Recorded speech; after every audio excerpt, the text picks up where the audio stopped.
அண்மை செய்தியாக பார்த்து வருகிறோம்.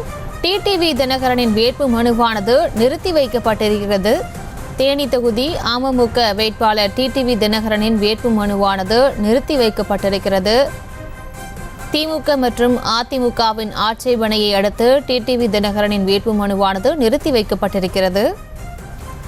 இது தொடர்பான மேலும் விவரங்களை செய்தியாளர் பாலாஜி வழங்கியிருக்கலாம். பாலாஜி வணக்கம். மேலும் விவரம். பிரியங்கா, இன்று பார்த்தோன்னா தேனி நாடாளுமன்ற தொகுதியில் போட்டியிடும் வேட்பாளர்களுடைய வேட்பு மனு பரிசீலனை இன்று மாவட்ட ஆட்சியர் அலுவலகத்தில் தற்போது நடைபெற்று வருகிறது.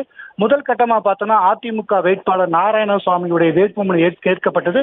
பின்னர் பார்த்தோன்னா திமுக சார்பில் போட்டியிடும் தங்கத்தமிழ்ச்செல்வன் வேட்பு மனுவும் ஏற்கப்பட்டது.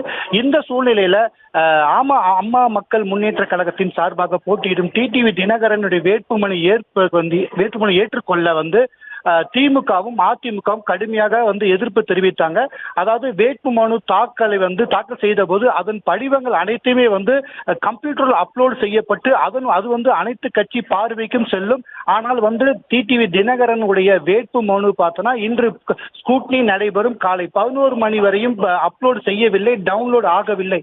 எனவே தினகரன் மீது பல்வேறு வழக்குகள் உள்ளன. அதாவது பொறா வழக்குகளும், மேலும் அவர் சிங்கப்பூர் சிட்டிசன் ஆகிய பல்வேறு வழக்குகள் நிலுவை உள்ளதால் அது குறித்த தகவலை தங்கள் அறிந்து கொள்ள இந்த சிஸ்டம் டவுன்லோட் ஆகாத காரணத்தால் தினகரனின் வேட்பு மனுவை நிறுத்தி வைக்குமாறு திமுகவும் அதிமுகவும் தொடர்ந்து சட்டத்தில் ஈடுபட்டனர். இந்த சூழ்நிலை இதனை மாவட்ட ஆட்சியர் பரிசீலித்து இன்னும் 1 மணி நேரம் தினகரனுடைய வேட்பு மனுவை நிறுத்தி வைத்து பின்னர் அதனை பரிசீலனை செய்வதாக அறிவித்திருக்காரு. இதனால மாவட்ட ஆட்சியர் அந்த ஸ்கூட்டி நடைபெறும் இடத்துல சற்று பரபரப்பு ஏற்பட்டுள்ளது. பிரியங்கா,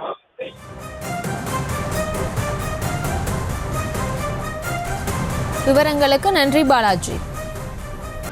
செய்திகளை உடனுக்குடனும் துல்லியமாகவும் தெரிந்து கொள்ள சப்ஸ்கிரைப் பண்ணுங்க.